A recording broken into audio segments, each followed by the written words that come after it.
trusty Ridgeway NRT Go, and today I'm part of Team Dweezil at the Iowa 80 Trucking Museum.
That's the Iowa 80 Trucking Museum.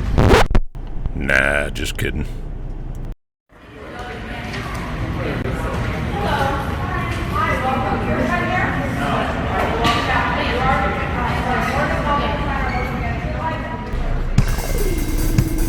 The Iowa 80 is an incredibly interesting museum, but it's a room full of old trucks. Each one has its own unique history, and it's displayed on a plaque in front of or near the truck. But it's still a little bit like watching paint dry.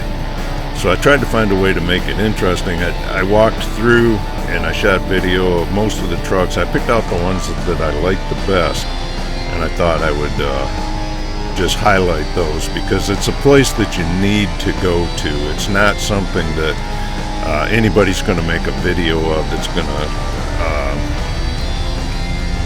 to really stand out. Some people may be fascinated with watching every single truck, meticulously videoed and reading each plaque, but a lot of people, I think, would lose interest shortly in. So it's a place that you really need to go to. It's a place you can walk through in an hour, or you can spend an entire day in there, and very easily, believe me, there's some beautiful, beautiful old trucks right back to the very beginning of trucking. Incredible, incredible place. When I was a steel hauler, I used to park next to an old Mack like this. Same color, same fenders. Cool old truck. Look at the lines on this old truck. Couldn't you see Yukon Cornelius peeling up in that thing? I think Mr. Moon liked the diamond trucks. He had several of them in the collection. Bill Moon was the owner of the Iowa 80 truck stop. Look at that old beast.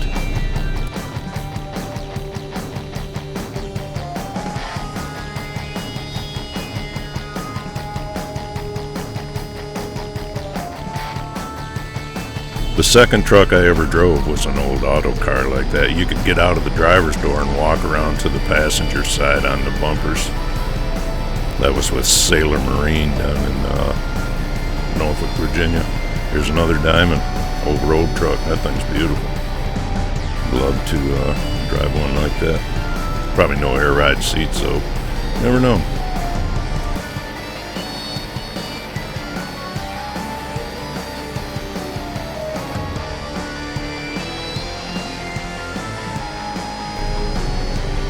Boy, there's a majestic old ride.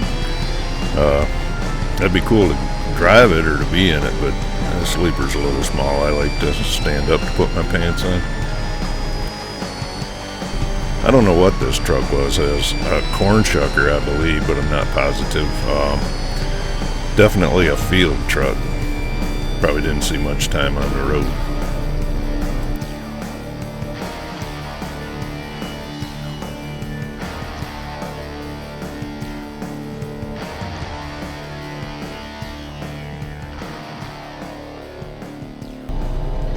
This would be a really cool tiny house slash motorhome.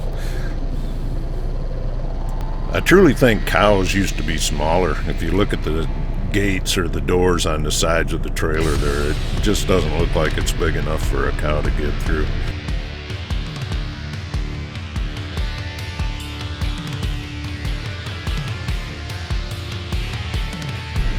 This is a really cool old 1991 K100 Aerodyne. I remember seeing this guy all the time out on the road.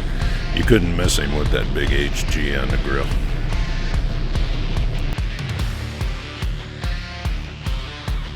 This truck always reminds me of the Beverly Hillbillies. Look at the treads on them tires. Knobbies.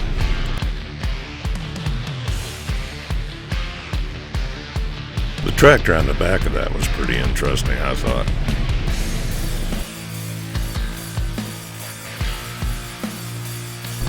Now, this is a cool little truck pulling a semi-trailer. A street washing truck. You wonder back then if they had a bunch of guys following it with brooms, scrubbing the road. Those must have been northern trucks. They had doors.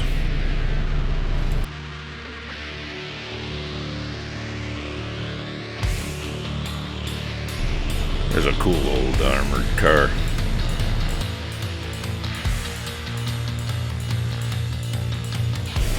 There's probably a few guys left that did some time in one of these. The truck on the left is an Astro 95. I drove one of those. People could see your knees over top of the dashboard. The other one is a 5-star General.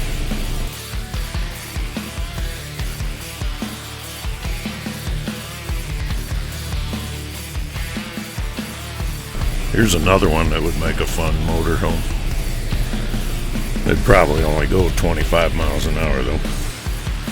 There's a REO speed wagon. I don't know if that's a honey wagon or what it is. Cool old truck. That's where they got their name from.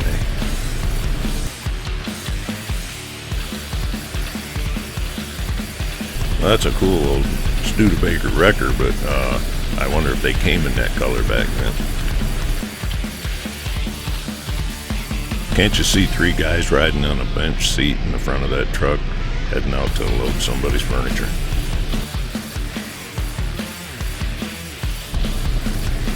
This looks kind of like the truck out in front of the gas station in the town in the movie Cars. There's just something really cool about this old dump truck. I could see it, this one too, I could see them on a wintry night, you know, in a city somewhere. They just look like just cool old trucks.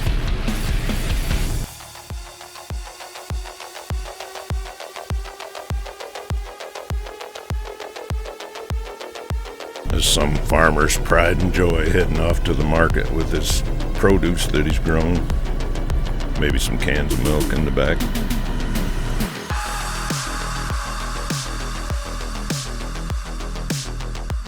This one has a lot of character. I don't know what I got fascinated with on the suspension here, but I wanted to make sure I got a look-see. I wonder if that's the original upholstery on the seat. Where's the doors?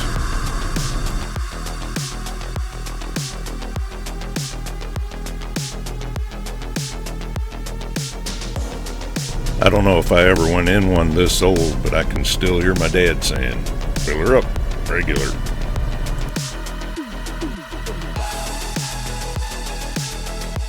You gotta be in there pretty deep to need one of those.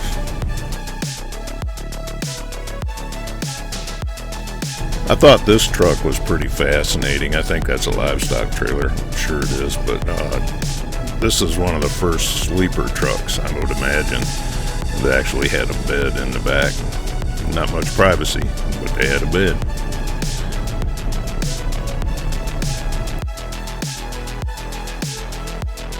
I don't know if this was a production truck or if it was a one-off, but it was owned by Edgecombe Steel. I used to, when I hauled steel, I would haul for them. What a sweet, sweet old Coca-Cola truck.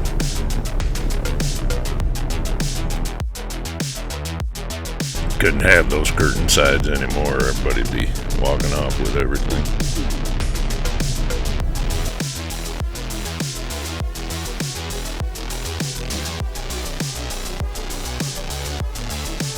What could you imagine driving up on the job in this thing?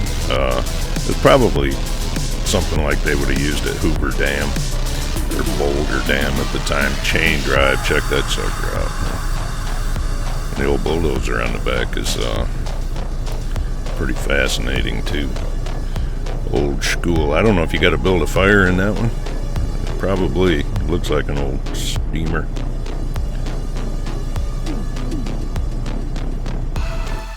At the end of the museum, they had a store where you could buy a memento. They had a lot of nostalgic things in there. Die-cast trucks, models, books, t-shirts, all kinds of stuff. Well, that's the Iowa 80 Truck Museum, Walcott, Iowa. Iowa 80 Truck Stop. Hope you enjoy today. What a great place. If you ever get a chance, get out this way. Be sure to stop in and see.